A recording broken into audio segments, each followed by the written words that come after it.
जगाने वाला।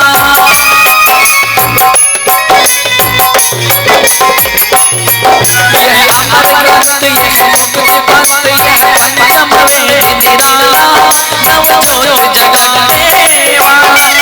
सत्कर्मी यह सत्कर्मी श्री मंगलमय की आरती, पापियों को पाप से छुड़ाने, श्री भगवान की है आरती,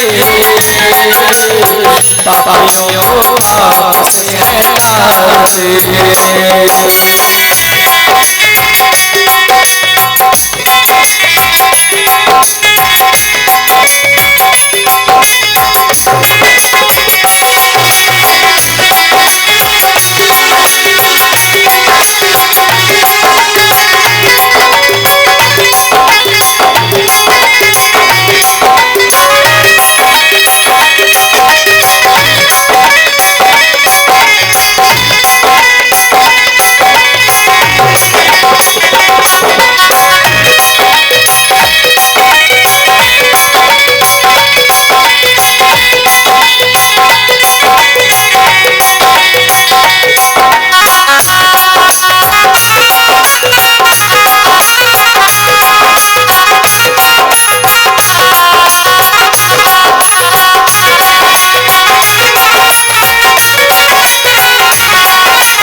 पावन पुनीत पापों को मिटाने वाला, हरि दर्श कराने वाला।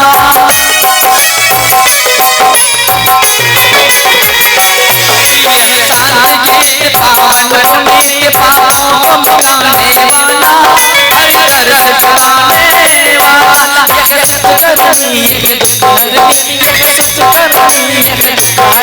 श्री मधुसूदन की आरती, पापियों को पाप से हटाते, श्री राम भगवान की है आरती, पापियों को पाप से हटाते।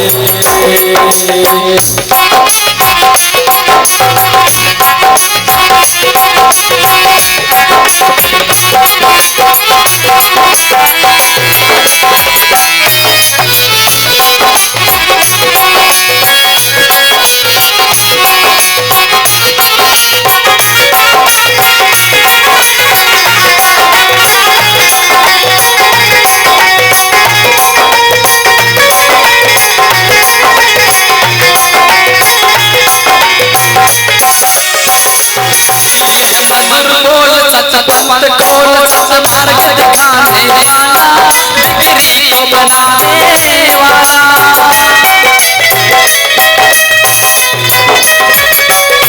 यह मधुर बोल सतमत खोल सतमार्ग दिखाने वाला, बिगड़ी को बनाने वाला। श्री राम यही घनश्याम यही, श्री राम यही घनश्याम यही, मंगल करती आरती, पाप से हटाते, भगवान की है आरती, पापियों को पाप से हटाते।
श्रीरामदूतम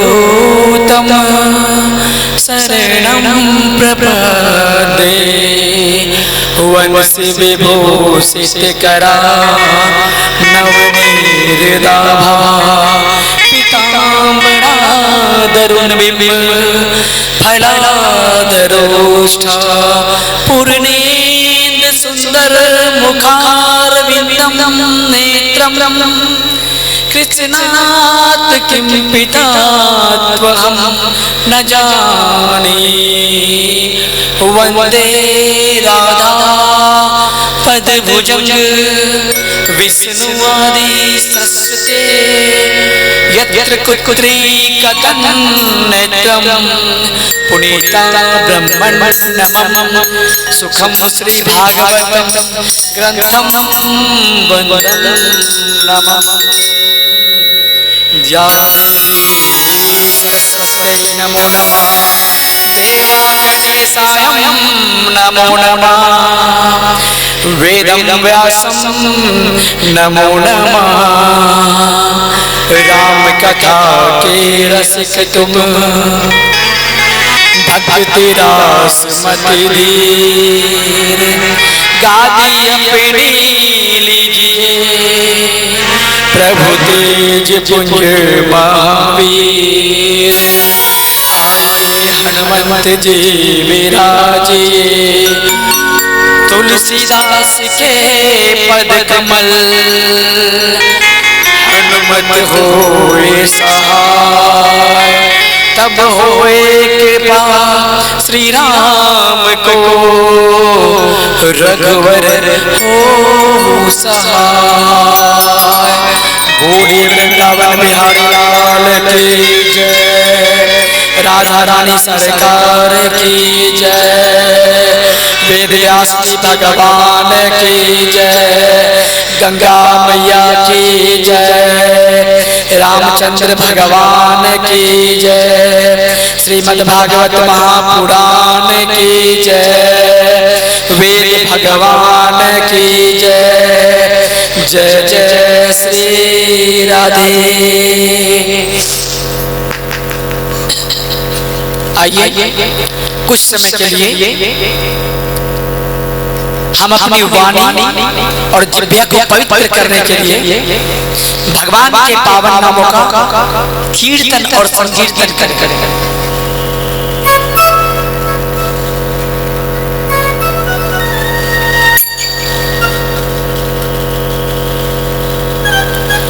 जय राधा माधव जय श्री कुंज बिहारी, जय गोपी जगवल्लभ, जय गोपी जगवल्लभ, जय गिरवरधारी,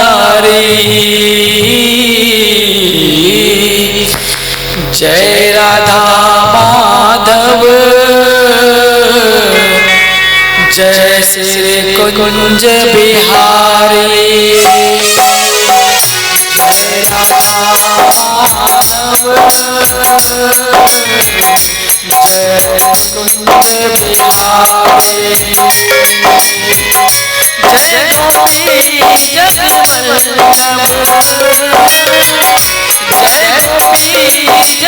जगवल्लभ, जय गोपी जगवल्लभ,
जय गोपी जय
बोलिए वृंदावन बिहारी लाल की जय, राधा रानी सर। योग के दौरान ऋषभ देव जी के शरीर का अत्र तत्र सब नष्ट हो गया, दीमक लग गया, दीमक उसके शरीर में, दीमक समझते हो आप लोग, छोटा छोटा कीड़ा होता है उसको दीमक बोलते हैं, वो लग गया उसके शरीर में, सारे मांस को उस दीमकों ने खा लिया, सर में जो बाल था वो जूट जटा बन गया, जैसे एक पैर में जटा बनता है वो बन गया, पूरा का पूरा लंबा लंबा जटा बन गया, मूंछ दाढ़ी सब का सब जटा बन गया, शरीर की हड्डियां दिखाई देने लगी, प्रेत की तरह दिखने लगा, चींटियों ने बिल बना लिया उसके शरीर के हड्डियों के अंदर।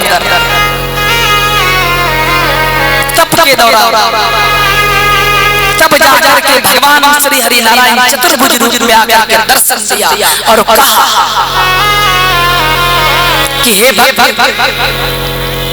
मैं आपकी भक्ति से प्रसन्न हूँ, बताइए आपने मेरी आराधना किस लिए की, बताइए अपना कारण बताइए।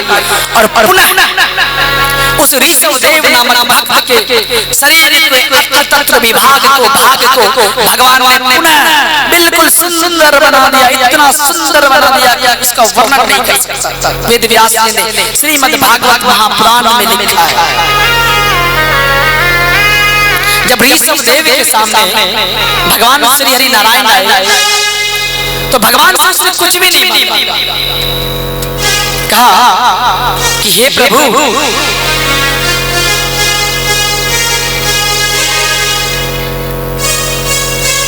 क्या आप मेरे ध्यान करने का कारण जानना चाहते हो? कहा तो मैं दुनिया के लोगों को ये बताना चाहता हूँ कि आपकी भक्ति करके आपको किस तरह प्रसन्न किया जाए, किस तरह पाया जाए। तब भगवान श्री हरि नारायण ने कहा कि मुझे केवल वो भक्त पा सकता है जो आठों पहर मुझ में रमता है। 8 पहर भगवान ने 24 घंटे का 8 पहर बनाया, 8 पहर, 3 घंटे का 1 पहर होता है, 3 घंटे का।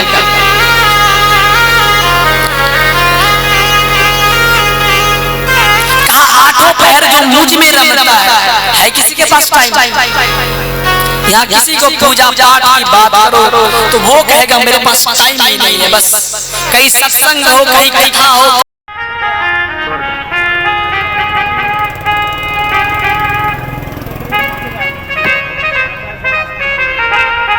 कहा कि समुद्र की गहराई को मापा जा सकता है एक बार, लेकिन भक्त जैसे कठोर सुंदर हृदय वाले के हृदय की गहराई को नहीं नापा जा सकता है। वेद व्यास जी लिखते हैं ऐसे भक्त गौरवशाली भक्त हुए।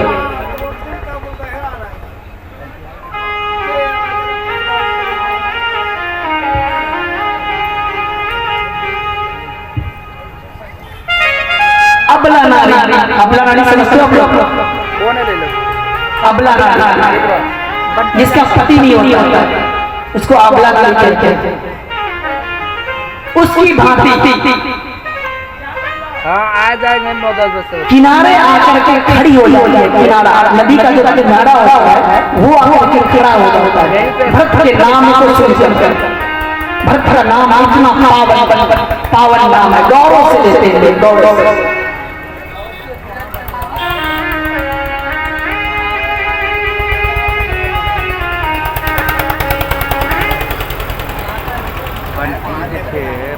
नंबर दूसरा नंबर भरत का अर्थ पता है?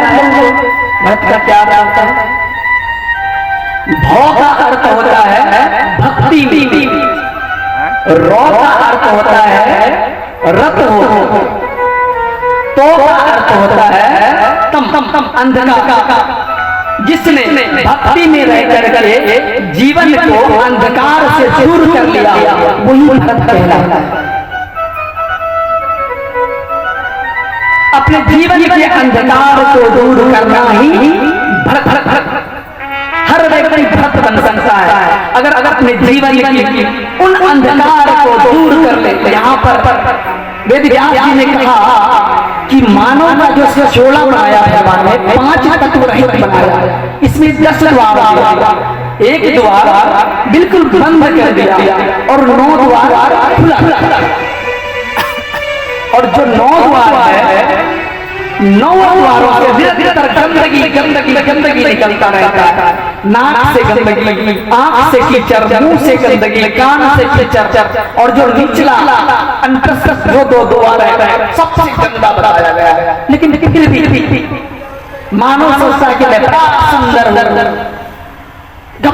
घमंड में छूट रहते हैं, धन वैभव, बस इसी का घमंड है।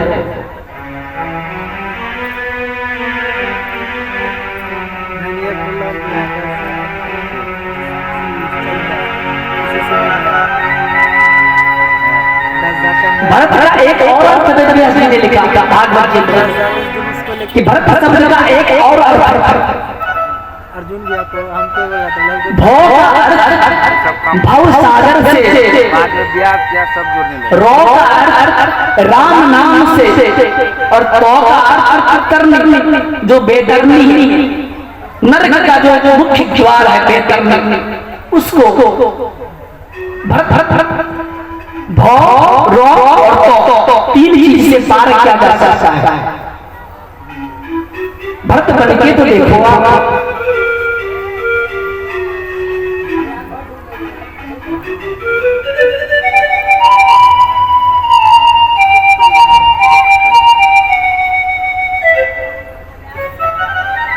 जब ऋषभ देव ने अपने 100 भक्तों को ज्ञान दे करके अपने वन को प्रस्थान कर गया तो जब सबसे बड़ा था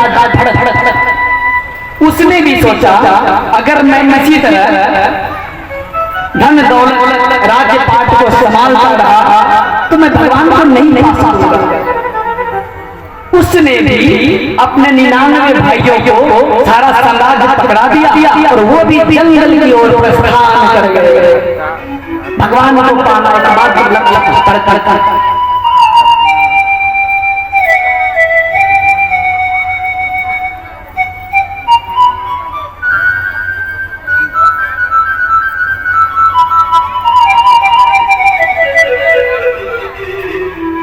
अच्छा एक बात बताइए, हमें जो शरीर मिला है हमारे शरीर में जो गुण भगवान ने बनाया क्या जानवरों के अंदर नहीं बना है? बताइए। जो कार्य हम करते हैं वो कार्य जानवर भी करता है। आहार खाना अगर हम खाते हैं तो जानवर भी खाता है। निंद्रा अगर हम सोते हैं तो जानवर भी सोता है। मैथुन अगर हम बच्चा पैदा करते हैं तो जानवर भी बच्चा पैदा करता है। लेकिन हम में और जानवरों में बस एक चीज का फर्क है। वेद व्यास ने लिखा धर्म कि जानवर धर्म को नहीं जानता और हम धर्म को जानते हैं। हम धर्म रही हम शास्त्र को पढ़ते हैं, शास्त्र को जानते हैं और शास्त्र के ज्ञान को संसार के लोगों तक बांटते हैं।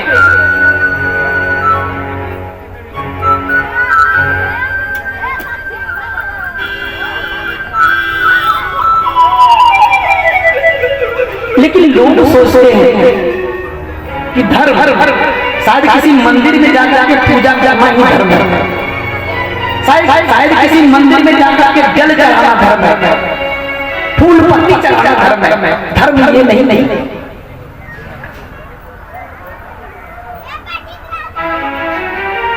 दरअसल धर्म कुछ और है।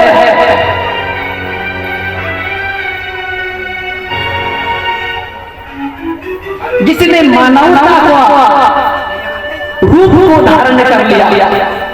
धर्म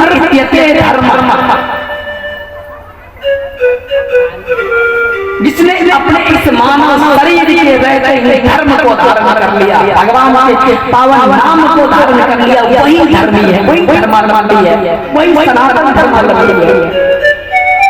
और कोई भी नहीं।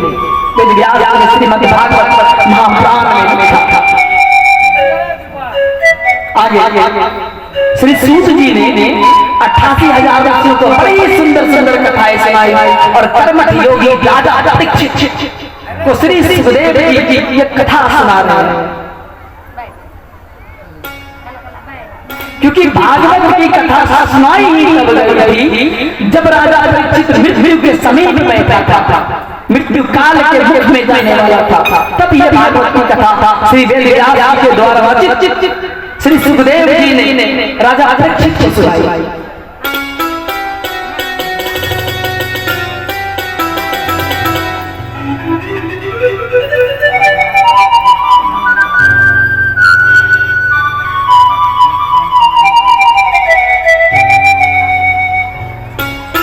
आगे लिखा कि जब भरत जी जंगल चले गए तो भरत जी ने इस जंगल में एक कुटिया बनाया, कुटिया रहने के लिए, भक्ति करने के लिए कुटिया बना लिया।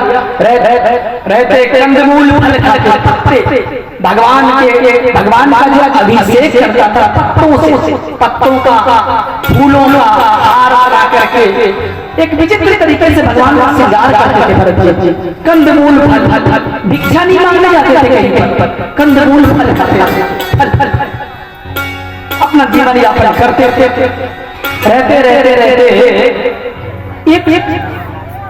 एक दिन ऐसा आया कि भरत जी ने देखा कुटिया के समीप एक छोटा सा सरोवर था। वहां पर एक प्यासी हिरण पानी पीने के लिए तो हिरण गर्भवती थी। टाइम था 12 बजे। हिरण जैसे पानी में उतरी पानी पीने के लिए तो सिंह के गरजने की आवाज हिरण के कानों तक सुनाई दिया। सिंह गरजना और जोर से सिंह गरजना हुई तो हिरण भयभीत हो गए, पूरा भयभीत हो गए, डर गए और जो गर्भ से थी हिरण के पेट का बच्चा पानी में गिर गया और हिरण उसी क्षण मर गई अपने बच्चे को जन्म देकर।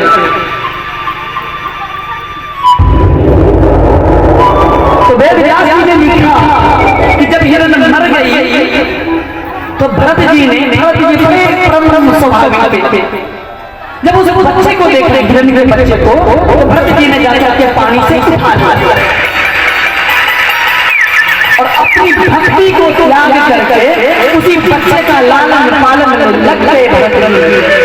वो भरत जी जिसने अपने राज्य पाठ को त्यागा इसलिए कि मुझे भक्ति करना है और आज वो भरत जी उस हिरण के बच्चे को लेकर के लालन पालन में लग गए। पालते कुछ समय बीता। जब हिरण नन्हा सावक का बच्चा थोड़ा बड़ा हुआ तो भरत जी को छोड़ करके जंगल भाग गए।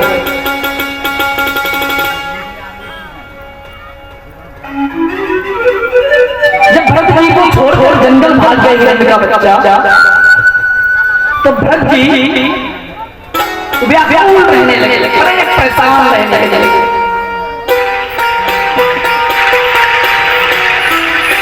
उस हिरण के लिए दर्द बदर भटकने लगे, रोने लगे, कलपने लगे।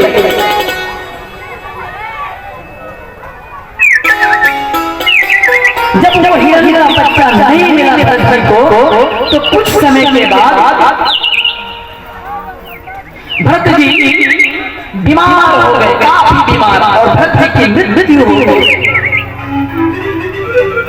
पर लोग सुधार गए भरत जी। कहा कि जीवन के अंत समय में अंत गति सोमति, अगर आपका अंतिम समय जब आएगा आपकी मति जिस योनि की तरफ जाएगी आपको भगवान उसी योनि प्रदान करेगा। वेद व्यास जी ने लिखा कि भरत जी ने उस सावक के प्रति प्रेम जताया, उसके हृदय की जो कलप थी वो सावक के प्रति चले गया, इसीलिए भरत जी सावक योनि में चले गए, हिरण योनि में चले गए। जी को भगवान ने दोबारा जन्म दिया। उसी जंगल में भरत जी भटकते रहे, लेकिन हिरण्मयी ने भी भरत जी ने भगवान का योग ध्यान तब नहीं छोड़ा। कुछ समय के बाद जब हिरण को ये शेर देखा, मीरा मेरा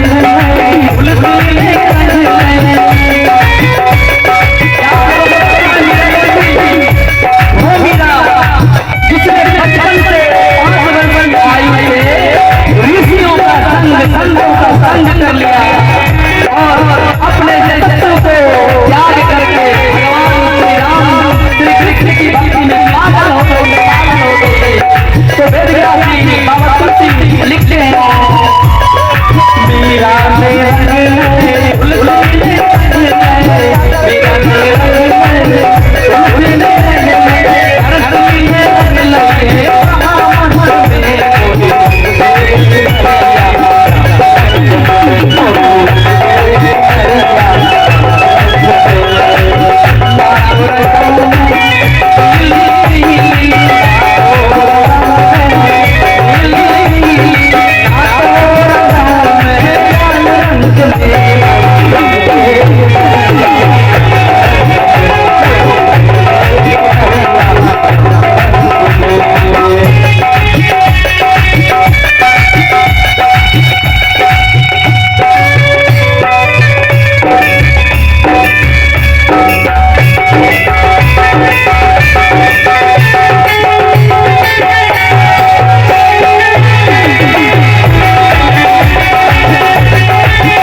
जिसकी नगरी दादा है और उसने नारायण दास के गुण को गाया। क्या लिखा?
दोनों हाथ को ऊपर कर लीजिएगा, क्योंकि हाथ को ऊपर करने में कोई पैसा नहीं लगता है। आप भागवत कथा सुनने आए हो, कम से कम दोनों हाथ को ऊपर करके बोलिए वृंदावन बिहारी लाल की जय, राधा रानी सरकार की जय, जय जय श्री राधे।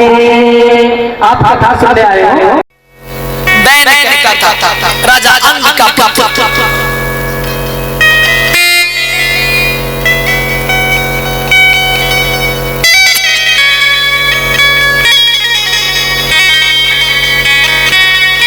इसीलिए सब प्रजा भगवान की भक्ति मत करो, मेरी पूजा करो। जिस तरह हिरण्यकश्यप क्या करता था, उसी तरह राजा अंग के पुत्र बैन का स्थिति था।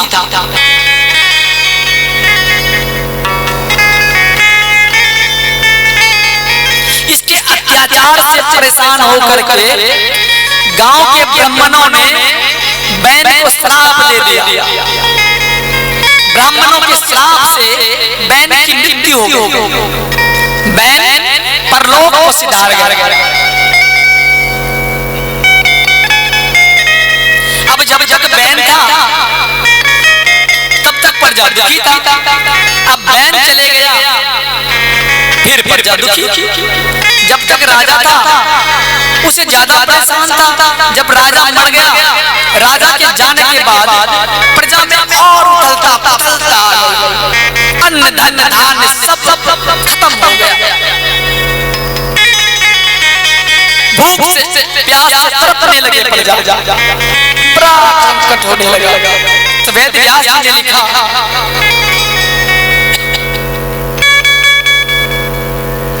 तब ब्राह्मणों ने जब वो बैन मर गया तो उसके शरीर का मंथन किया। बैन के शरीर का, मृत शरीर का मंथन किया।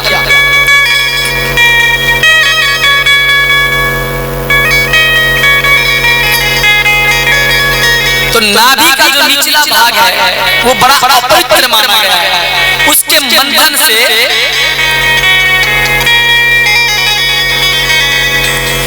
छोटे से कद का एक काला पुरुष उत्पन्न हुआ। काला पुरुष। तो ब्राह्मणों ने कहा, निषीद बैठ जाओ। वो काला पुरुष बैठ गया। कुछ समय के बाद वो काला पुरुष जंगल को सिधार गया। उसी काले पुरुष का नाम निषाद राज रखा गया।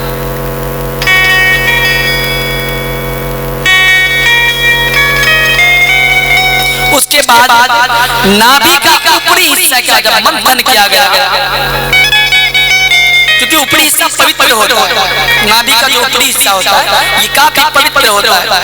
दाहिने तरफ से राजा पृथु नाम का एक राजा उत्पन्न हुआ और वामांग से देवी अर्ची उत्पन्न हुई, जो भगवान श्री विष्णु और लक्ष्मी का साक्षात अवतार माना गया। श्री वेद व्यास जी ने भागवत जी में वर्णन किया।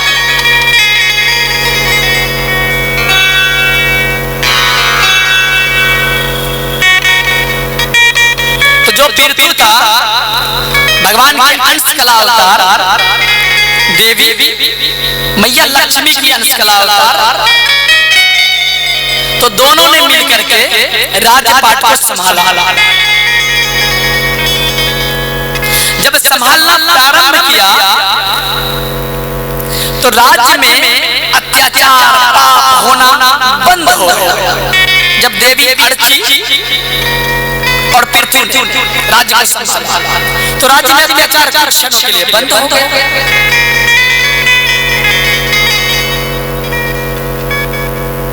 तब राजा पृथु ने सोचा कि अत्याचार तो बंद हो गया, लेकिन प्रजा दुखी क्यों है? इसके दुखी का कारण क्या है?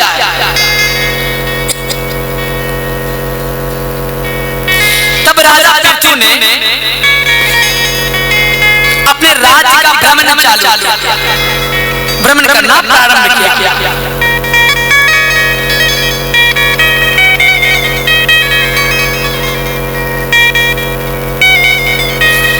प्रजा ने बताया कि हे महाराज पृथु, हम जो अन्न धन धान पृथ्वी में बो रहे हैं, पृथ्वी वो हमें वापस नहीं करती, वो खुद रख लेती है। इसी चीज से हम दुखी हैं। अब जब जब राजा नहीं था तब तक दुखी था, और जब राजा बैन था तब ज्यादा दुखी था। अब राजा पृथु आया तो अब थोड़ा दुख कम हुआ, तो अन्न धन धान है नहीं, अब खाएगा क्या? तब राजा पृथु को गुस्सा आ गया, क्रोध आ गया। भगवान विष्णु के अंश का अवतार,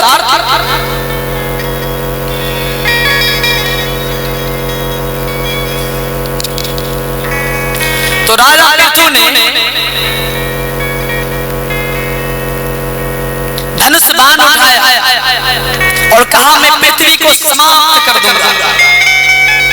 पृथ्वी गाय का रूप बना करके आगे आगे भागने लगी और राजा पृथु उसके पीछे पीछे पीछे पीछे भागता गया। जाते जाते जाते जाते कुछ दूरी जाकर के जब रुका, तब उस गाय मैया ने, इस पृथ्वी मैया ने पूछा कि हे राजा पृथु, आप मेरा पीछा क्यों कर रहे हो?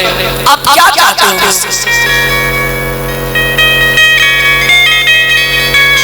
तब राजा पृथु ने कहा कि मैं आपसे कुछ भी नहीं चाहता, बस ये चाहता हूँ कि आपको जो मेरे प्रजा लोग धन धान्य बोलते हैं, डालते हैं, वो आप उसको वापस, बस ये चाहता हूँ।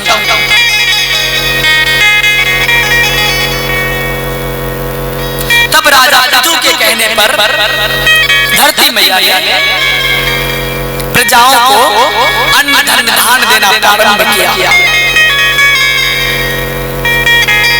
और महाराज पृथु और अर्ची मैया ने पूरे साम्राज्य, पूरे दुनिया, पूरे ब्रह्मांड को बताया कि ये धरती माँ अब आपको धन्य धान्य देगी, जल देगी, दुखी मत हो।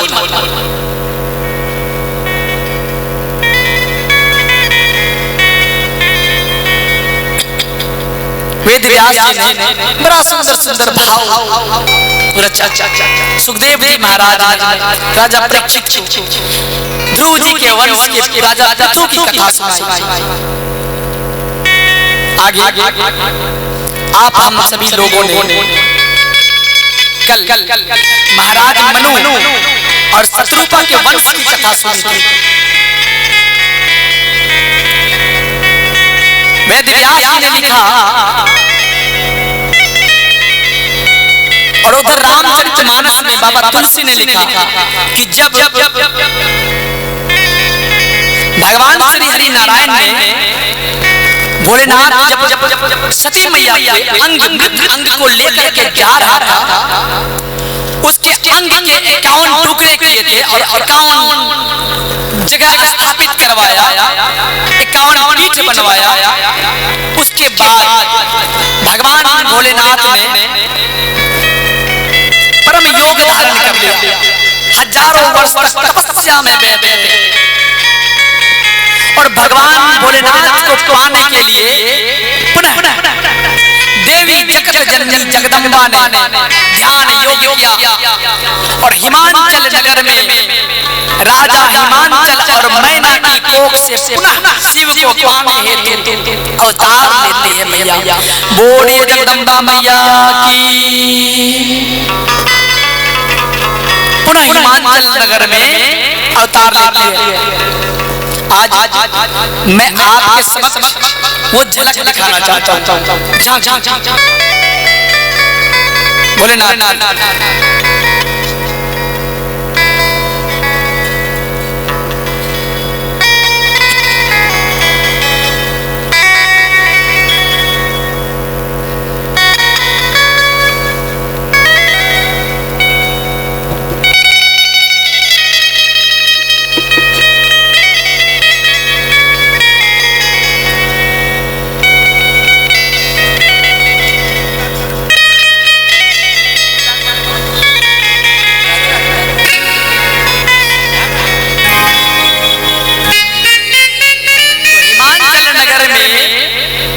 जब मैना और राजा हिमांचल की पुत्री बन करके मैया पार्वती सती मैया ने पार्वती रूप में आई, उसके अवतरण की कथा मैं आपके समक्ष रख रहा हूं।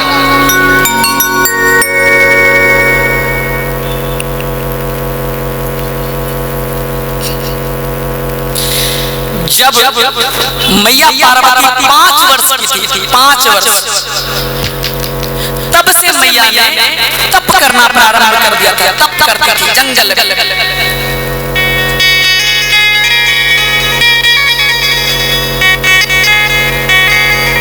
और जब ये मैया पार्वती तप करने जा रही थी तो इसकी मैया मैना ने कहा उमा।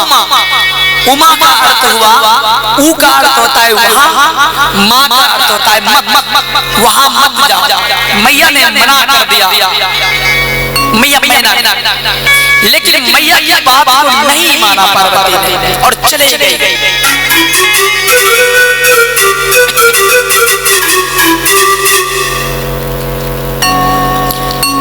और जब कंदमूल फल खाया और भगवान के योग ध्यान में लगी तो इसका एक और नाम रख दिया गया, अपूर्ण। मैया पार्वती का एक और नाम दिया गया, अपूर्णा। हजारों वर्ष तक मैया पार्वती ने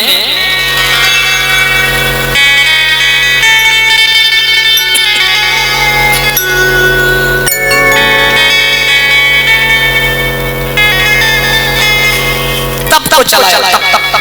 हजार वर्ष तप किया मैया। किस लिए? पुनः शिव को पाने हेतु। तो इसके तप को देख करके भगवान शिव प्रसन्न हो गए। भगवान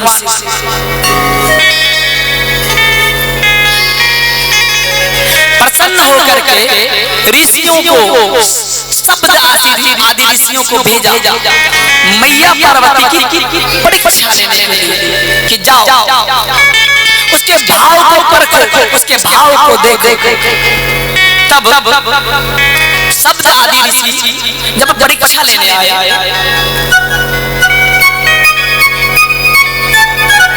तो ऋषियों ने पूछा कि देवी तुम किसे प्राप्त करने के लिए तप कर रही हो? जिसके पास घर नहीं है, जो शमशान में वास करता है, जो कपड़ों की जगह मृगशाला पहनता है, जिसका रहने का ठिकाना नहीं, जिसका खाने का ठिकाना नहीं, जिसका कोई सोने का ठिकाना नहीं, उसी को पाने के लिए तप कर रही हो? अरे देवी ये तप छोड़ दो और चले जाओ अपने घर। सब ऋषियों ने कहा।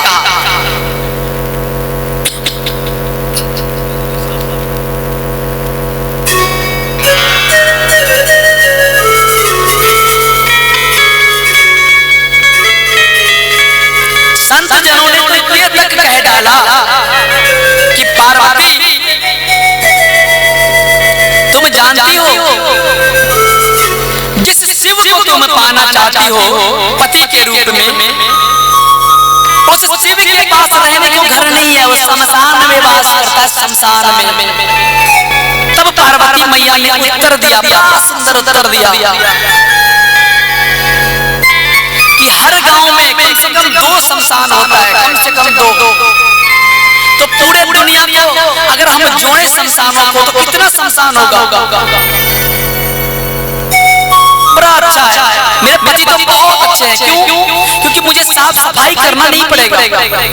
आज इस शमशान में रह रहे कल उस शमशान में, परसों उसमें, परसों उसमें, इसी तरह हमारा जीवन यापन चलता रहेगा।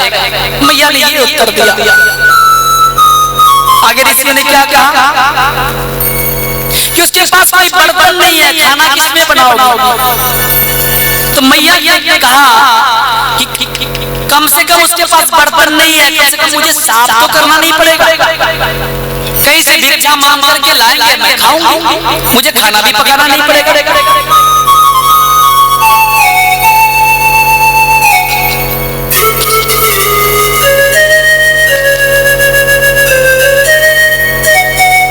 और तो कहा कि उसके पास पहनने को वस्त्र भी नहीं है। तो मैया ने कहा कि कम से कम वस्त्र तो नहीं है, कम से कम मुझे धोना तो नहीं पड़ेगा, ना कपड़ा धोना पड़ेगा, ना बर्तन साफ करना पड़ेगा, ना खाना बनाना पड़ेगा, ना झाड़ू पोछा मारना पड़ेगा। इतना अच्छा भाग्यशाली ससुराल किसे मिलेगा? ये कह दिया मैया ने। भगवान भोलेनाथ के बारे में 1-2 और शब्द ऋषियों ने कहा ही था कि उसी क्षण मैया पार्वती ने कह दिया कि अगर आपने एक शब्द और आगे कहा तो मैं अपने श्राप से आपको जला करके भस्म कर दूंगी। सब ऋषि वहां से चले गए। तब स्वयं भोलेनाथ वहां पर पहुंचे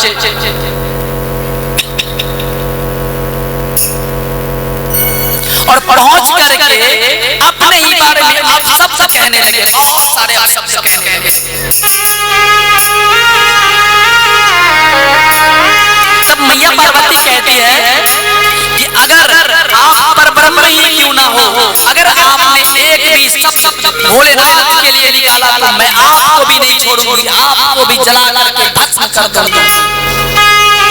ये कहता है।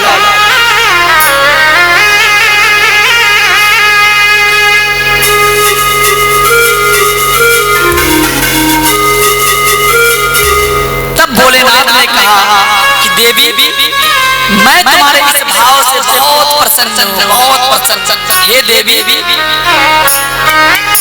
मैं आपको स्वीकार करता हूँ, मैं आपका दास हूँ। तत्र भवते, मैं आपका दास हूँ, मुझे आप स्वीकार करो। भोलेनाथ ने कहा। तब शादी के प्रस्ताव को रखा गया।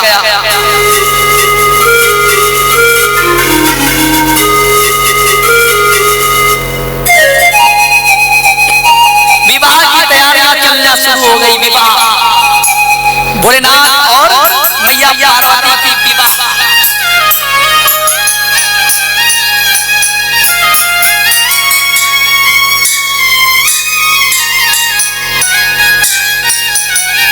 अब जब विवाह करने का जब टाइम आता है तो माताएं कहाँ जाती है आपको पता है? Beauty parlour. इसलिए जाती है श्रृंगार करवाने के लिए, अपने फेस को बनवाने के लिए। लेकिन भोलेनाथ कहाँ गए? किसको बुलाया श्रृंगार करने के लिए? भूतों, प्रेतों, शाकिनी, डाकिनी, हाकिनी, जिनों को बुलाया श्रृंगार करने के लिए। भोलेनाथ का श्रृंगार किसने किया? भूतों ने, प्रेतों ने।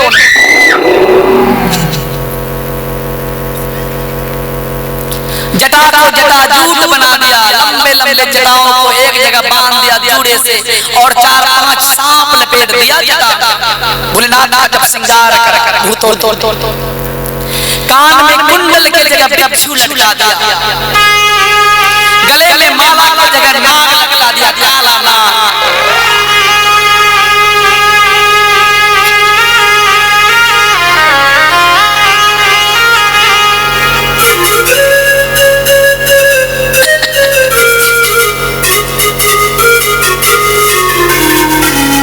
और शरीर में ताजा ताजा चिता का भस्म पूरे शरीर में लेप दिया भूतों। पूरे शरीर को भस्म रहित बना दिया और कपड़े की जगह मृग छाला लपेट दिया। मृग छाला, मृग का जो छाल होता है वो लपेट दिया। और सवारी के रूप में बैल को लाया, बैल नंदी महाराज।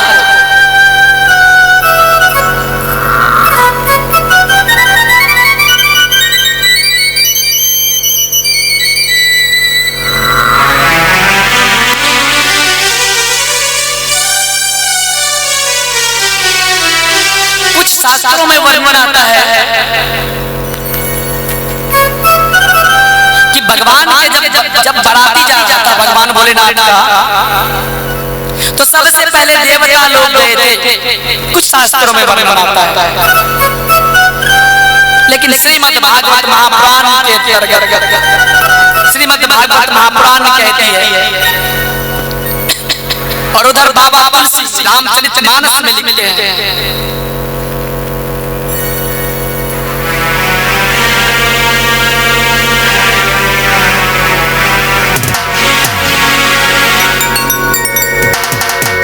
देवता लोग आगे आगे चले गए, 2 भागों में बारात पहुंचा था हिमाचल राजा के घर। 2 भाग में उसी का झांकी अभी आपके समक्ष रखा जाएगा।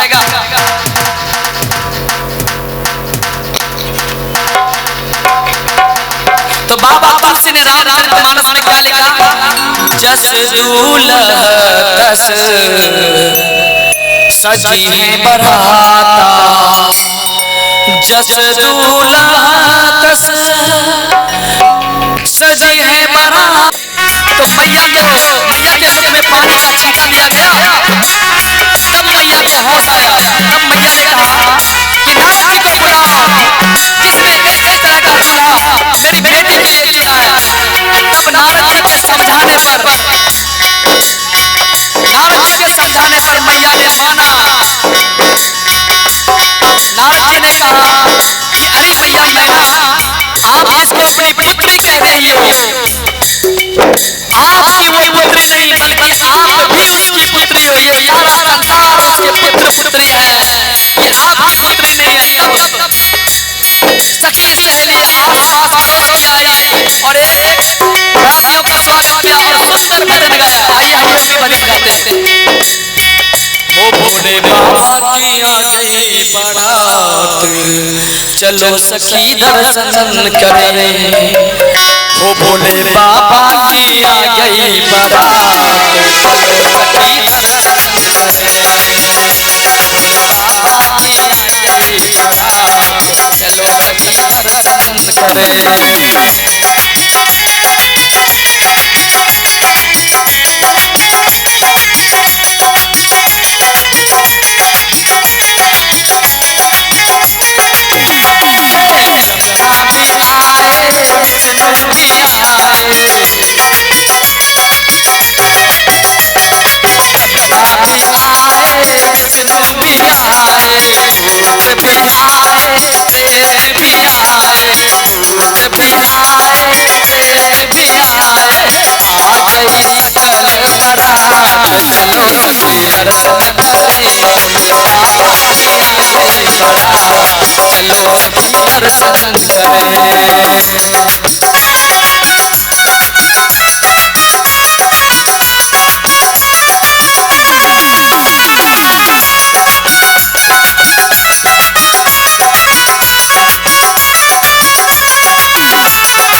जिगाए विष्णु जिगाए जिगाए प्रेत जिगाए गाए सकल मना चलो गड़बड़ करे गाए सकल मना चलो गड़बड़ करे भोलेनाथ किया यही बड़ा चलो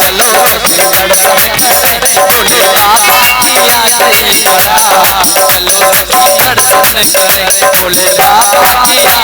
भोलेनाथ किया यही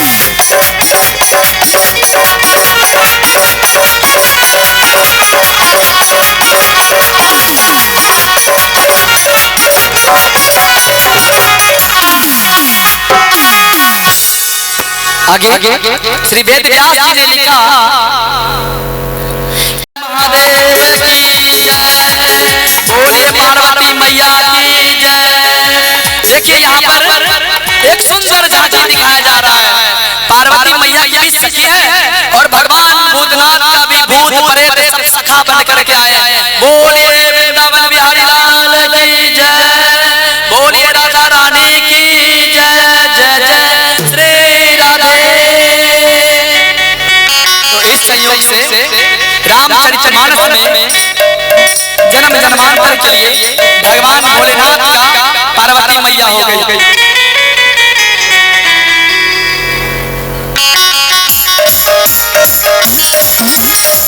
उसका वर्णन श्री वेद व्यास जी ने किया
और सुंदर सा को आपके लिए प्रस्तुत किया गया। दर्शन कर लीजिए झांकियों का। बोलिए वृंदावन बिहारी लाल की जय राधा रानी सरकार की जय। तो इस तरह रामचरितमानस में श्रीमद् भागवत महापुराण में शिव पार्वती का संयोग आप सभी लोगों ने देखा। आगे श्री वेद व्यास जी ने लिखा कर्मठ योगी राजा परीक्षित सुखदेव जी से कहते हैं कि हे देवर्षि आप मुझे कुछ ऐसी कथा सुनाओ जिससे हृदय गदगद हो। तो आगे सुखदेव जी वर्णन करते हैं।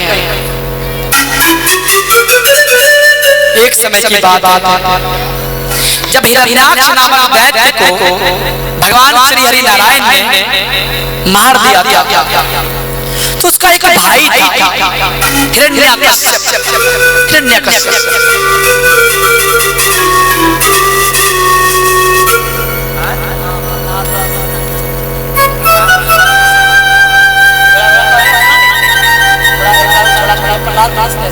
बच्चा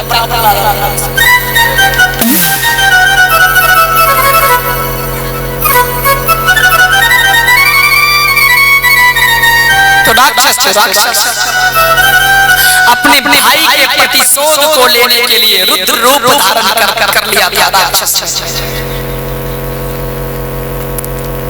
हिरण्यकश्यप की पत्नी का नाम था कयाधु, और दैत्यों का गुरु भी बड़ा विचित्र था। दैत्य गुरु शुक्राचार्य बड़ा गजब का गुरु था। शिष्यों को ज्ञान भी बड़ा उल्टा पुल्टा देते थे। शिष्य को कोई ढंग का पाठ नहीं पढ़ाते थे। बस भगवान का जो भक्ति है वो हीन हो जाएगा ऐसा पाठ पढ़ाते थे हिरण्यकश्यप को।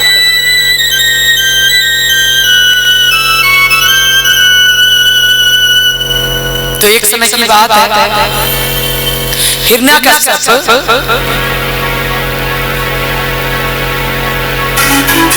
अपने गुरु का आज्ञा पाकर कुछ समय के लिए वन चला गया तपस्या करने के लिए। लेकिन वहां पर उसका मन नहीं लगा, पुनः घर वापस आ गया। कुछ समय व्यतीत हुआ,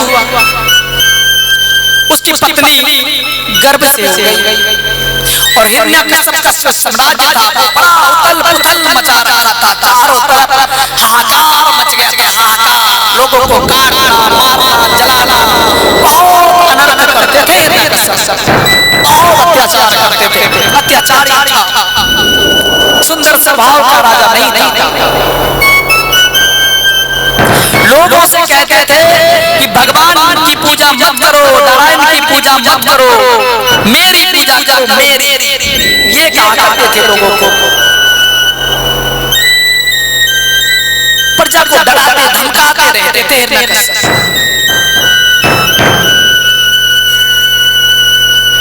तो उसके पूछिए मुझे, आप जो पढ़ाई कहेंगे मैं वो आपको जहां से पूछेंगे आपको वो बता दूंगा। ये कहा बेटे थे। तो पंडित जी ने कहा ठीक है, अच्छा बता कि पाप के बाप का नाम क्या है, अगर तूने पढ़ा है तो बता। अब बेटा कहता है कि पिताजी पाप के बाप का नाम मैंने तो आज तक नहीं सुना कि पाप का नाम। ये तो मुझे मास्टर जी ने नहीं पढ़ाया।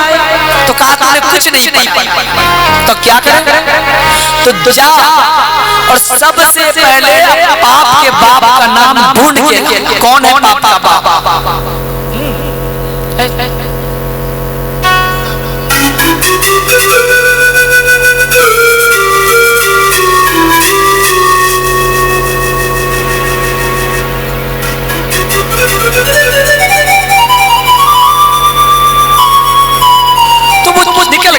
ढूंढने पाप का बाप आखिर है। तो जाते जाते जाते जाते ब्राह्मण भिक्षुक ब्राह्मण तो किसी गांव में पहुंच गए। गांव में जब पहुंचा तो उसने देखा कि किसी का आंगन को और दरवाजे को गोबर से लीपा जा रहा है। लीप पोत कर उसे बहुत सारे रंग बिरंगे फूल बनाए जा रहे हैं। लेकिन उसके दरवाजे में एक तुलसी का पेड़ देख करके जाति का ब्राह्मण था, गर्मी का मौसम था, रुक गया, प्यास लग गया। क्या कोई मुझे पानी पिला दोगी? तो पानी लेकर के आई। जो दास दासियां जो आंगन को लीप रही थी वो पानी लेकर के आई, आकर के दे दिया। कल्लो महाराज पानी पी लिया।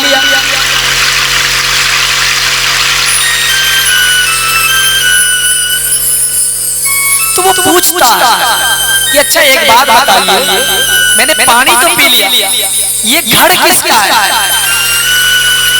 जो दास दासियां आंगन को लीप रही थी उसने कहा कि ये जो वीरांगना का घर है। वीरांगना वेश्या को बोलते हैं। जैसे ही धरती से 3 हाथ उछल गया, वीरांगना के नाम को सुनते ही ची ची ची ची राम राम राम राम, कितना बड़ा पाप हो गया। निकला था घर से ढूंढने पाप के बाप को और मुझसे ही बड़ा पाप हो गया। अब बड़ा अनर्थ हो गया, बड़ा पाप हो गया। तो अंदर से वो जो वीरांगना थी वो निकल के बाहर आई।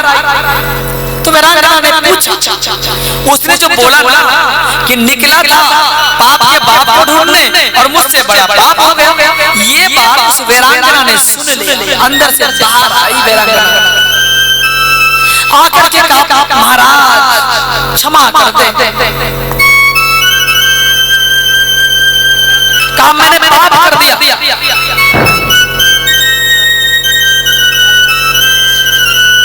मुझसे बड़ा पाप हो गया महाराज। अब ये पाप मैं गंगा में जाकर के डुबकी लगाऊंगा तब मेरा पाप छूटेगा। ये बात तो कहा वीरांगना ने कि महाराज आपने एक गिलास पानी पिया तो एक डुबकी लगाओगे, तो मैं आपको एक सोने का मुद्रिका देता हूं। आप एक काम करो, मेरे घर चल करके थोड़ा सा भोजन प्राप्त कर लो। कहता राम राम राम राम राम राम, अरे मैं वीरांगना के घर में भोजन करूंगा? नहीं नहीं नहीं नहीं, मुझसे नहीं होगा, ये तो बहुत बड़ा पाप हो जाएगा। तो उस वैश्या ने कहा कि महाराज अगर आप मेरे घर में भोजन करोगे, जो दूसरा पाप होगा उसके लिए आप 3 डुबकी लगा लेना, उसके बदले में मैं आपको 4 सोने का मुद्रिका दूंगा। पंडित जी तैयार हो, अंदर चला गया, खाना परोस कर थाल में लाई।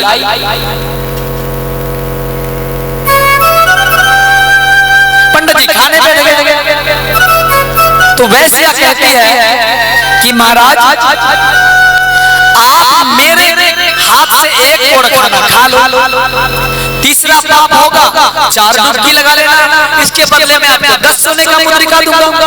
पंडित जी तैयार हो गए, ठीक है।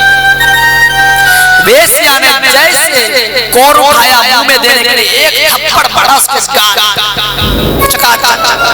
पंडित जी उछल गए। कहता अरे तुमने तो महापाप कर दिया, मैं तुम्हें श्रापित कर दूंगा। जानती उस पाप का सजा क्या हो सकता?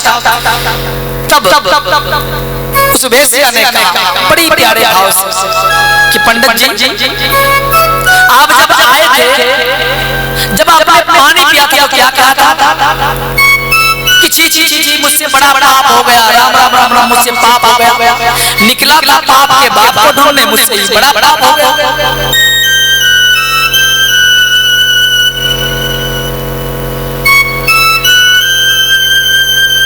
तो आप जान लीजिए कि जो लोग हैं, आप मेरे घर क्यों रुके, किस लिए रुके? कहा मैं तुम्हारे भाव को देख के रुका। कहा नहीं, आप मेरे भाव को देख करके नहीं, बल्कि सोने का जो मुद्रिका मैंने आपको देने का वादा किया उसको देख करके आप रुके। तो आप जान लीजिए कि ये पाप के बाप का नाम लोभ है।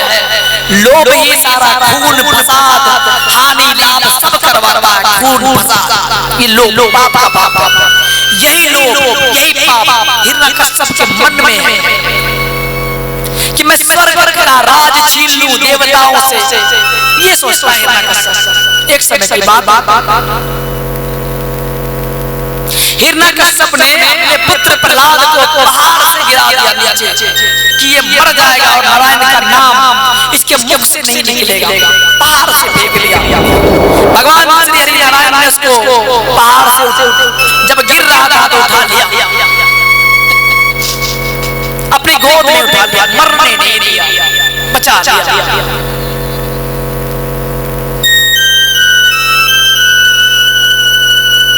उसके बाद अपनी बहन होलिका को कहा, होलिका को ब्रह्मा जी का वरदान था, एक चुनर मिला था, अगर वो उस चुनर को ओढ़ करके आग में बैठ जाएगी तो जलेगी नहीं।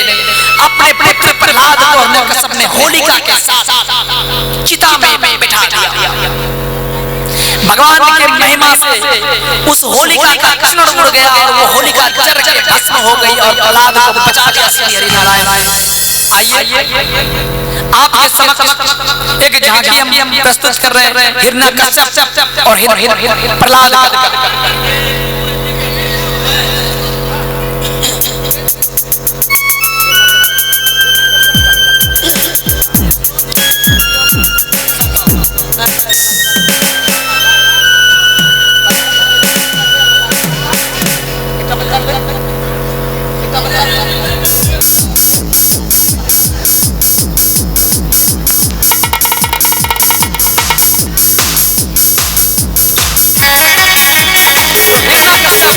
आपको समझ में हिरण्यकश्यप आ चुके हैं। तो एक समय की बात है, हिरण्यकश्यप जब परेशान हो गया अपने पुत्र के मुख से नारायण नारायण सुनकर, तो अपने पुत्र प्रहलाद को कहता है कि बता तेरा नारायण क्या इस खंबे में भी तेरा नारायण है? तब उसने कहा कि हाँ, इस खंबे में भी नारायण है। तो हिरण्यकश्यप ने अपने कानों को लगाया उस खंबे में, तो सिंह गर्जना की आवाज सुनाई दी, सिंह की गरजाहट सुनाई दी हिरण्यकश्यप को। तो हिरण्यकश्यप ने अपने पिता का प्रहार उस खंबे में कर दिया, खंबा तत्तर हो गया और उस खंबे से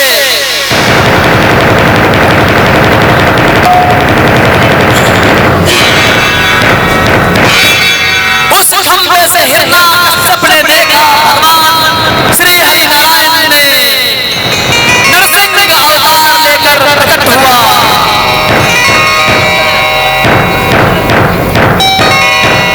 और भगवान नरसिंह को देखते ही हिरण्यकश्यप के पवित्र शरीर से पसीना छूटने लगा। हिरण्यकश्यप के रूप को देखकर सिंह गर्जाहट, खूब जोर जोर से सिंह गर्जाहट हो रही है, सिंह गरज रहा है।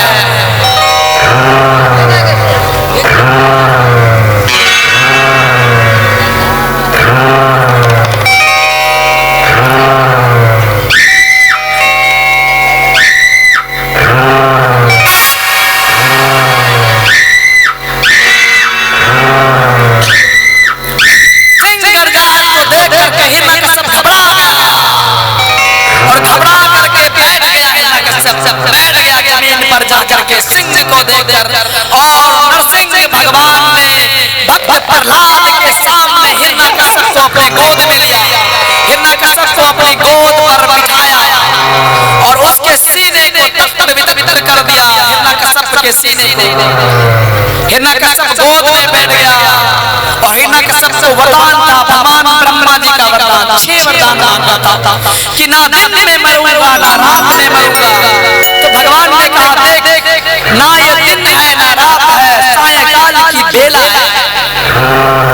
उसके बाद कहा कि ना अस्त्र से मरूंगा ना शस्त्र से। तो भगवान ने दिखाया कि ना मेरे पास कोई अस्त्र है ना शस्त्र है, देख मैं तुझे अपने नाखून से मारूंगा। उसके बाद कहा ना घर में मरूंगा ना बाहर मरूंगा। तो भगवान ने कहा देख, ना तो घर में है ना बाहर है, बस देहरी पर तुझे मार रहा हूं। उसने कहा था ना ऊपर मरूंगा ना नीचे। तो कहा देख, ना तो ऊपर है ना नीचे है, मेरी गोद में है। ना देवता से मरूंगा ना दैत्य से मरूंगा। तो कहा कि ना देवता हूं ना दैत्य हूं, मैं नरसिंह अवतार लेकर के अपने भक्तों की रक्षा करने के लिए बार बार जन्म लेता हूं इस सृष्टि में, ये कहा। उसके बाद हिरण्यकश्यप की मृत्यु हो गई, मार डाला हिरण्यकश्यप को, नर्क वितरण कर दिया भगवान श्री हरि नरसिंह ने। फिर भी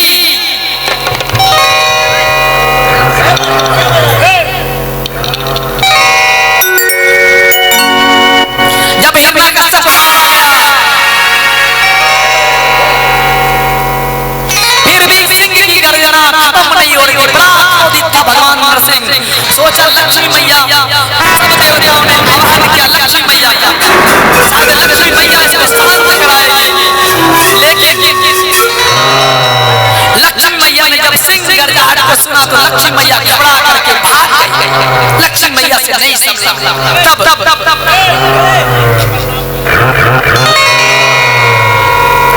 उसके बाद सभी देवी देवताओं ने प्रहलाद जी से कहा कि हे भक्त प्रहलाद, बस आपके वीर की आराधना से ही ये नरसिंह भगवान शांत हो सकते हैं। तब भक्त प्रहलाद को भगवान श्री हरि नारायण नरसिंह भगवान ने अपनी गोद में बिठाकर चाटना प्रारंभ किया। अपनी गोद पर बिठाकर चाट रहे। इस प्रकार गाय का एक नवजात बछड़ा, गाय अपने नवजात बछड़े को चाटती है, उसी प्रकार भगवान ने भक्त प्रहलाद को चाट प्रारंभ किया, चाटते चाटते चाटते इतना प्रेम से प्रतीत हो गया, तब जाकर के भगवान नरसिंह का क्रोध शांत हुआ। तब सभी देवी देवताओं ने आराधना किया नरसिंह के उद्धार का। तो भगवान बार बार, कौन कहता है कि भगवान अवतार नहीं लेते धरती पर, बार बार अवतार लेते हैं और अपने भक्तों का बार बार अवतार लेकर के कल्याण करते हैं। बोले नरसिंह भगवान की जय। सारे देवी देवता वहां पे एकत्रित हो गए इस लीला को देखने के लिए। भगवान ने इस प्रकार वेद व्यास जी ने नरसिंह अवतार का दर्शन कराया।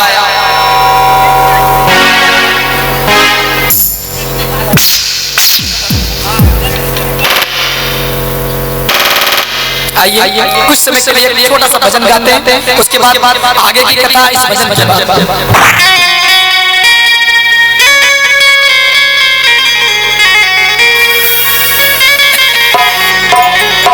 वो तेरे फूलों से भी प्यार, तेरे कांटों से भी प्यार, तू जो भी देना चाहे दे दे मेरे सरकार। तेरे फूलों से भी प्यार, तेरे कांटों से भी प्यार, तू जो भी देना चाहे दे दे मेरे सरकार। तेरे फूलों से भी प्यार, तेरे कांटों से भी प्यार।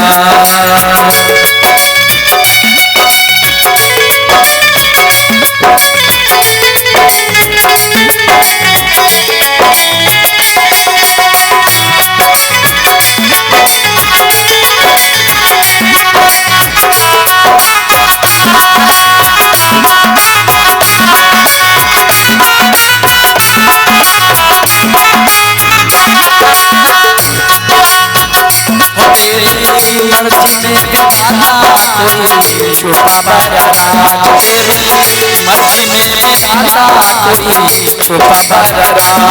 दुनिया चाहे मुझसे रूठे तो ना होना नाराज, दुनिया चाहे मुझसे रूठे तो ना होना नाराज।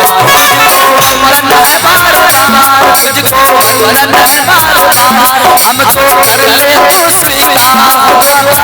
जो भी देना चाहे दे दे मेरे करतार। तेरे फूलों से भी प्यार, तेरे कांटों से भी प्यार, तेरे फूलों से भी प्यार, तेरे कांटों से भी प्यार।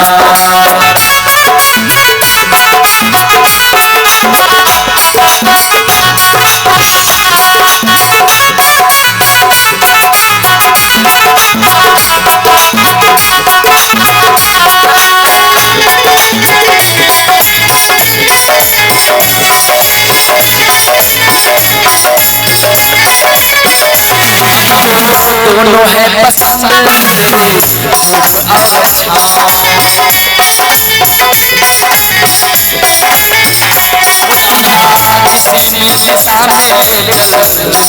और छाँव,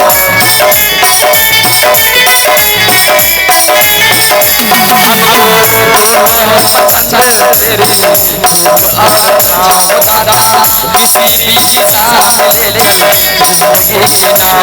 चाहे हमें लुटा दे प्यार, चाहे डुबा दे मझधार, चाहे हमें लुटा दे प्यार या डुबा दे मझधार। दादा जो भी देना चाहे मेरे करतार। तेरे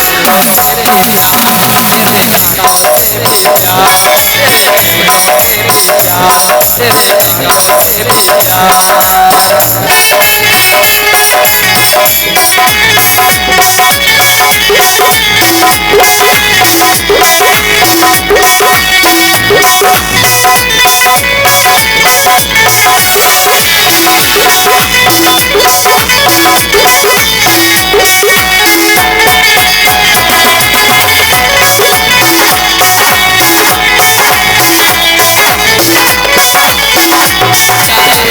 सुख दे या दुख, चाहे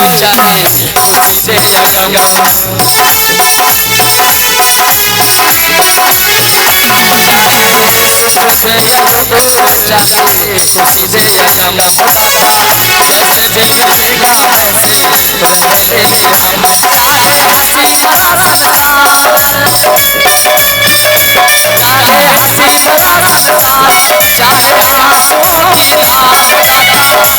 से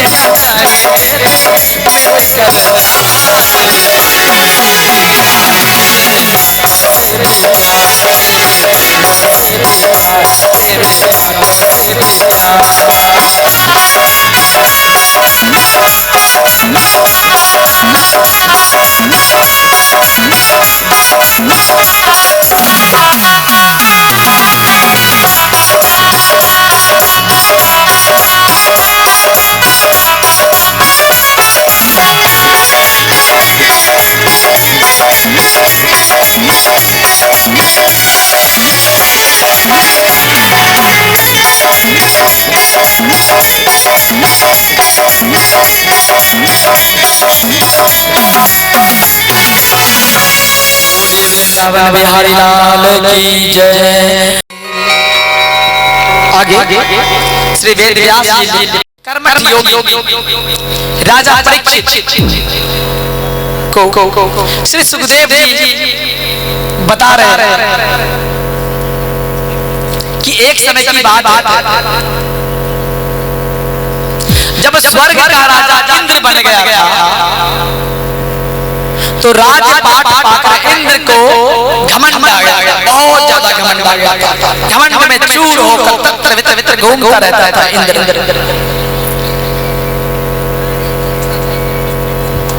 तो इंद्र को राजा बनता देखकर दुर्वासा ऋषि ने सोचा कि इसको एक पुष्प की माला अर्पित करो। तो एक साधारण सी पुष्प की माला दुर्वासा ऋषि ने इंद्र के गले में डाल दिया। तो इंद्र ने सोचा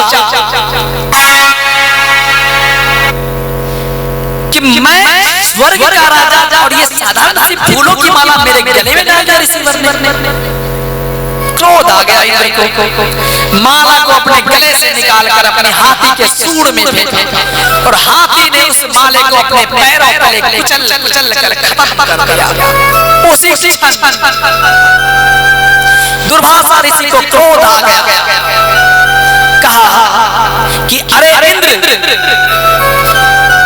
जिस राज का घमंड पाकर तुझे इतना अभिमान आ गया है, जा मैं तुझे श्राप देता हूं कि तू श्रीहीन हो जाए, लक्ष्मीहीन हो जाए। दुर्वासा ऋषि ने श्राप दे डाला। दुर्वासा ऋषि के श्राप से इंद्र श्रीहीन हो गए, लक्ष्मीहीन हो गए।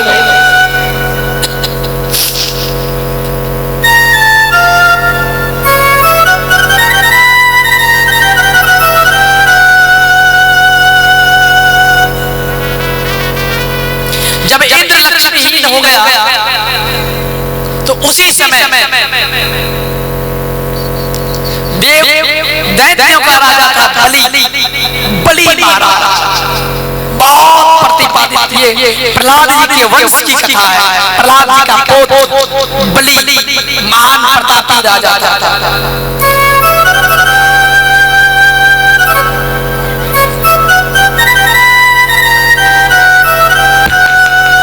दुर्वासा ऋषि के श्राप के बाद इंद्र आदि देवता लक्ष्मीहीन हो गए। तब राजा बलि ने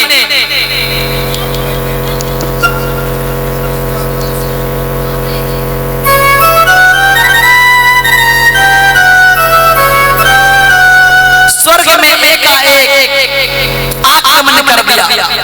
देवता तत्र भागने लगे, कहीं जाकर छिपने लगे, कहीं भागने लगे, कहीं भागने लगे। सारे देवता इधर उधर हो गए।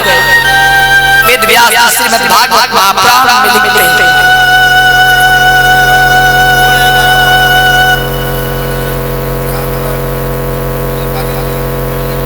तो सारे देवता जब परेशान हो गए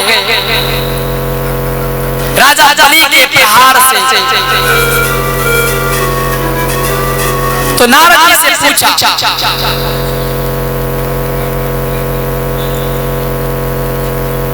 कि श्री हरि नारायण कहाँ मिलेंगे, वही हमें इस राजा बलि के प्रताप से मुक्त करा सकता है।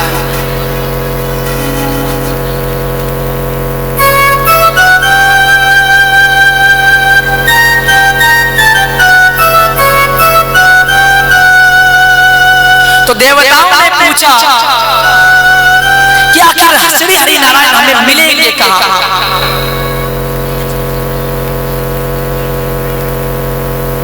उसका तो कोई पता ठिकाना है नहीं कि क्षीर सागर में मिलेंगे, वैकुंठ में मिलेंगे, या साकेत में मिलेंगे। सारे देवता परेशान हो गए।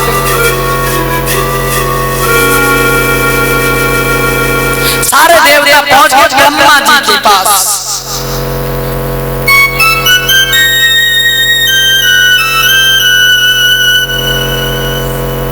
अब ब्रह्मा जी को भी पता नहीं कि भगवान विष्णु श्री हरि नारायण आखिर रहते कहाँ है। साकेत वासी हैं, कभी वैकुंठ में रहते हैं, कभी क्षीर सागर में रहते हैं, कभी साकेत में जाकर के वास करते हैं, कभी धाम वृंदावन में वास करते हैं। पता नहीं ये कहाँ मिलेगा। सारे देवता परेशान। ब्रह्मा जी समस्त देवताओं को लेकर भोलेनाथ के पास गए। भोलेनाथ ने भी अपने त्रिकुटी केंद्र में देखा तो उसे भी पता नहीं लगा।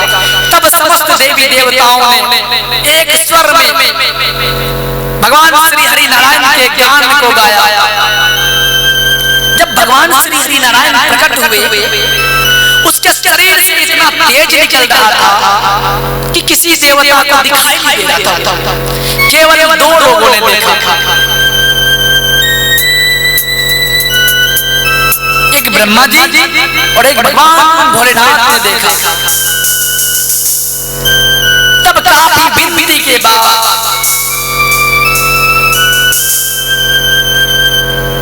भगवान ने अपना तेज शांत किया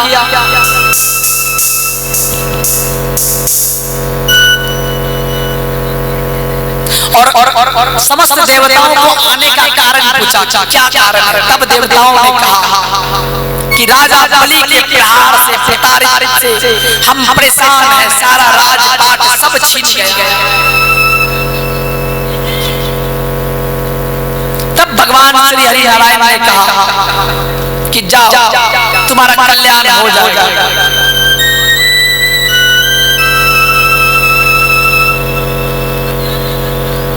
तब देव माता अदिति के गर्भ में पुनः भगवान श्री हरि नारायण ने वामन बनकर पधारना स्वीकार किया और वामन बनकर के आए।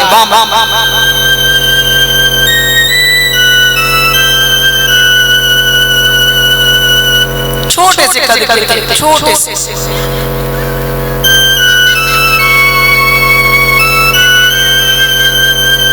सभी देवताओं ने अस्त्र शस्त्र आदि दिए, भिक्षा मांगने गए राजा बलि के दरबार।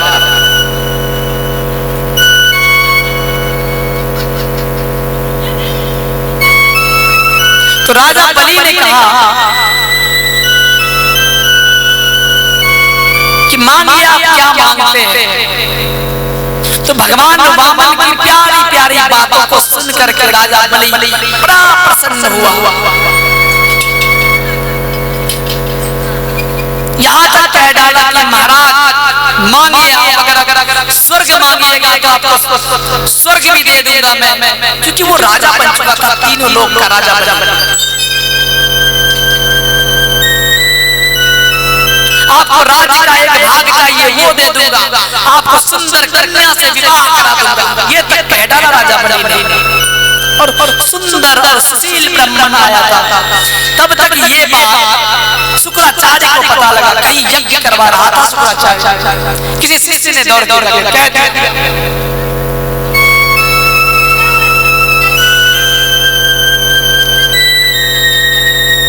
तो शुक्राचार्य वहां पर दौड़ के आए कि आखिर ये सुंदर और सुशील ब्राह्मण आया और भिक्षा मांग रहा, ये हो ना हो ये छलिया विष्णु है। उसको भाग गया शुक्राचार्य। तब तक ये संकल्प देने के लिए तैयार हो गया था राजा बलि भगवान वामन के कमंडल कमल से जल निकालकर संकल्पित होने वाला ही था, तब तक शुक्राचार्य वहां पे पहुंच गया और कहा रुक जाओ राजन, ये कोई ब्राह्मण नहीं है बल्कि ब्राह्मण के रूप में जगत पिता जगदीश्वर है, ये तुझे लूटने आया, ये तुझे नाश कर देगा, विनाश कर देगा तेरा, इसको कुछ भी मत देना। जैसे शुक्राचार्य की बातों को सुना राजा बलि ने प्रसन्न हो गया, बहुत प्रसन्न हो गया।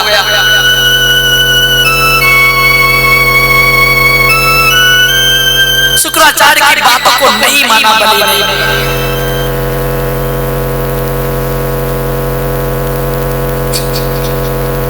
उसको पता लग गया कि मेरे द्वार स्वयं श्री हरि नारायण आए और भिक्षा मांगने आए, इससे बड़ी सौभाग्य की और बात क्या हो सकती है।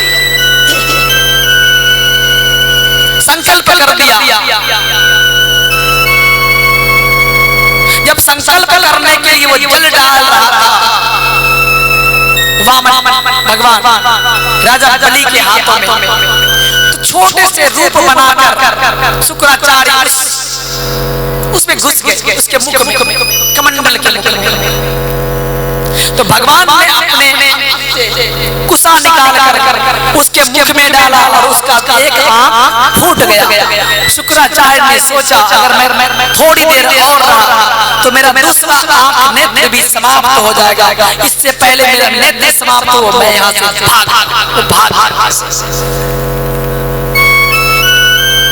भाग गया।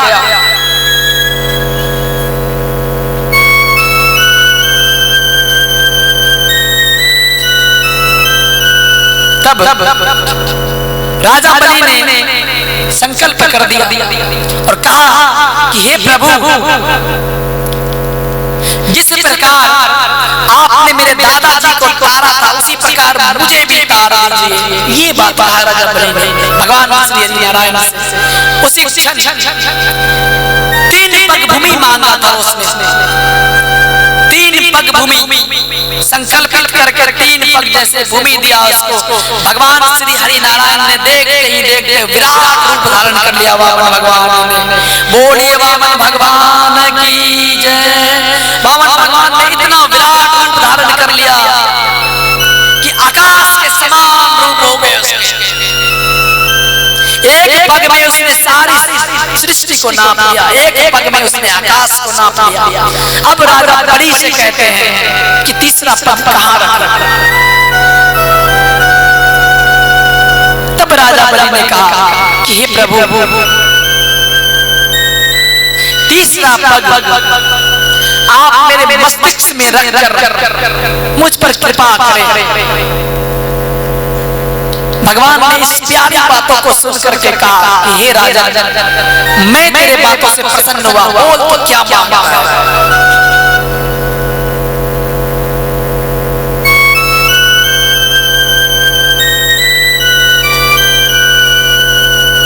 राजा बलि ने कहा मुझे कुछ नहीं चाहिए, बस आप अपने चरणों में ले लो, मुझे कुछ नहीं चाहिए।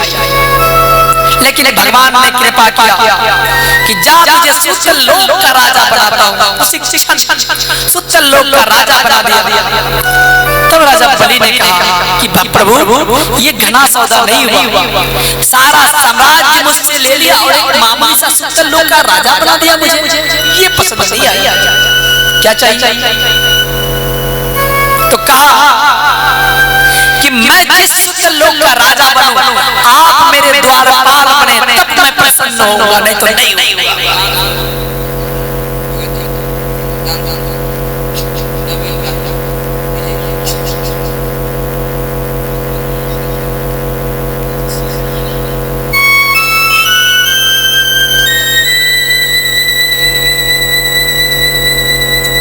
हमारे क्षेत्र में कुछ दानदाताएं हैं, जसिया देवी बिजली से उसने 20 रुपए दान किया, नवीन राय ने 50 रुपए दान किया, धन्यवाद। उसके बाद भगवान की इन प्यारी बातों को सुना राजा बलि ने, और राजा बलि ने भी सुना दिया।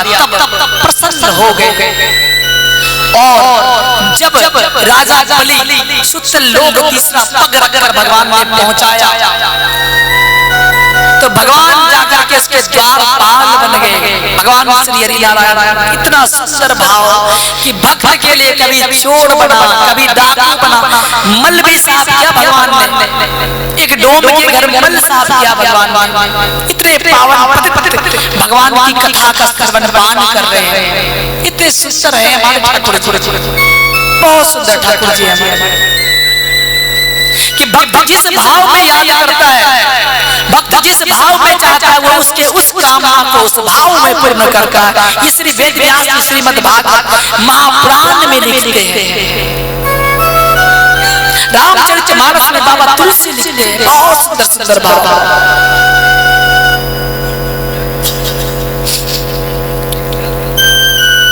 जब राजा बना, जब द्वारपाल भगवान बने, तो लक्ष्मी मैया अकेले वैकुंठ में परेशान रहने लगे। तब नारद जी ने उपाय बताया कि हे मैया आप एक काम करें, जब रक्षाबंधन का दिन आएगा तो आप राखी बांधने के लिए राजा बलि को जाना और भेंट स्वरूप द्वारपाल जो खड़ा है भगवान बनकर, उसको मांग लेना। ये बात है। नारद जी की बातों को सुन करके मैया लक्ष्मी ने रक्षाबंधन के दिन राखी बांधने का प्रस्ताव लेकर के राजा बलि के द्वारा पहुंची और राजा बलि को राखी बांधा और राखी बांध करके भेंट स्वरूप अपने श्री हरि नारायण को वापस लेकर के वैकुंठ पहुंची।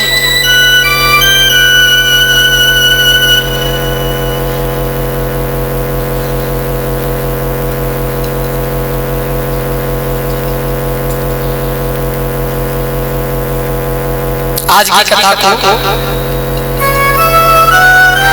श्री वेद व्यास जी राजा बलि की पावन कथा का श्रवण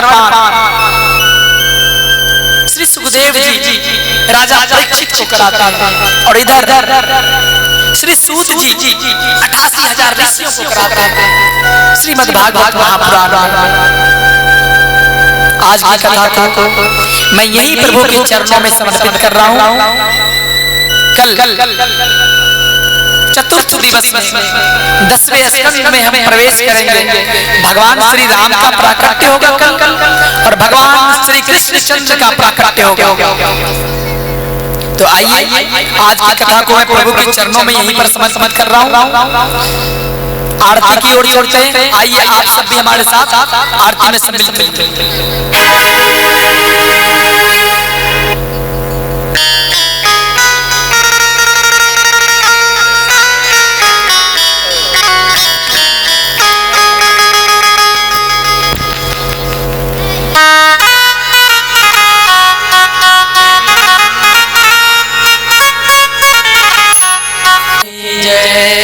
राधा रानी सरकार की जय, जय जय श्री राधे। अगर आप माता बहन हाथ को ऊपर कर लेंगी तो आपको पैसा मिलेगा, कोई टैक्स नहीं लगता हाथ को ऊपर करने में। कम से कम जब भगवान का जयकारा हो तो कम से कम आप अपना हाथ ऊपर कर लिया, इससे पुण्य मिल सकता है आपको। भागवत का जो फल है वो आपको ऊपर करने से मिलेगा। जिस प्रकार किसी पेड़ से आप फल को तोड़ने जाते हैं तो हाथ ऊपर करना पड़ता है।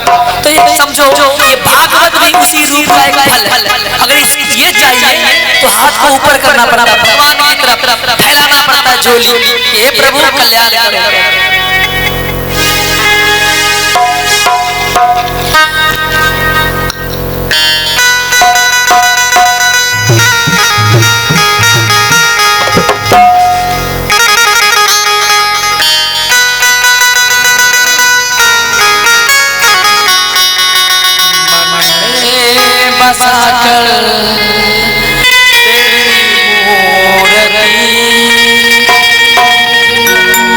उतारू मैं गिरवे तेरी आरती।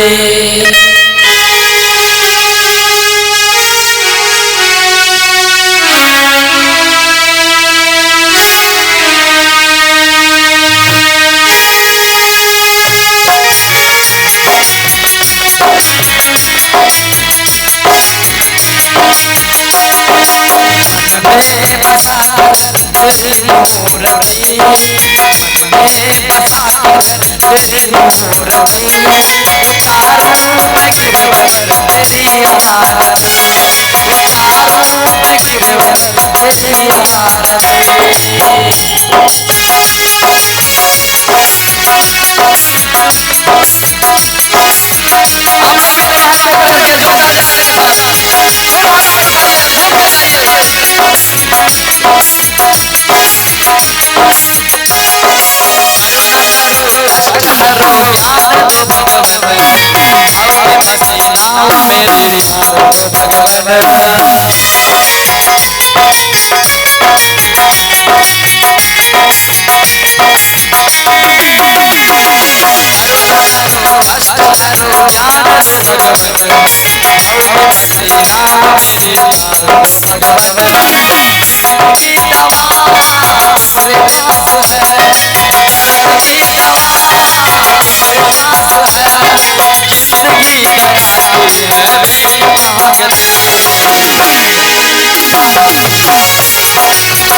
तुझसे प्यार ये सोचूं अगर, जिंदगी सब तेरे नाम कर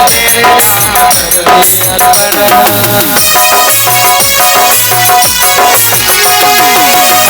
तुझसे प्यार ये सोचूं अगर, जिंदगी सब तेरे नाम कर दिया कर। सब कुछ तेरा, सब ही तेरा, सब कुछ तेरा, सब ही तेरा, कितना करबो तुझको सताई।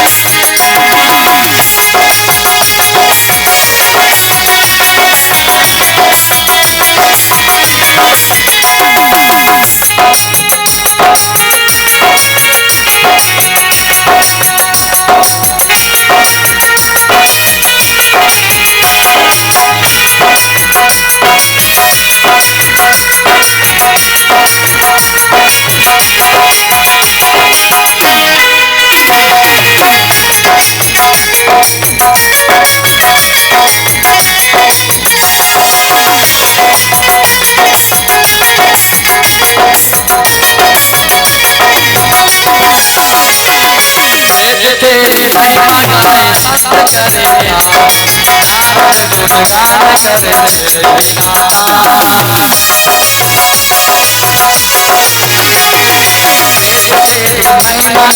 संत चरिया, नारद गुणगान करे तेरे बिना।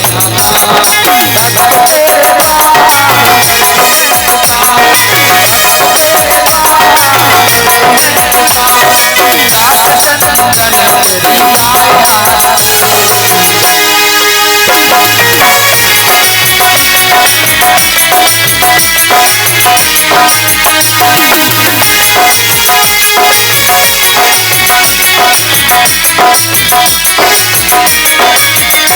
कर तेरी माया। तेरी मूर्ति, बसा तेरी मूर्ति, उतारूं मैं गिरवर तेरी आरती, उतारूं मैं गिरवर तेरी आरती।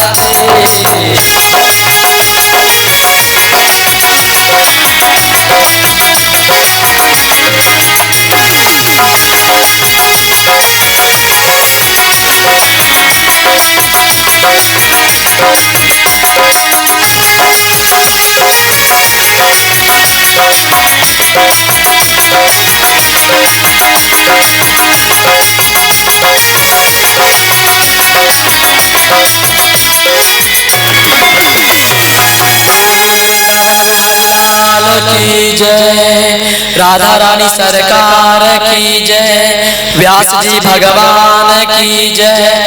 भागवत महापुराण की जय, सनातन धर्म की जय, सत संत मंत की जय, जय जय श्री राधे।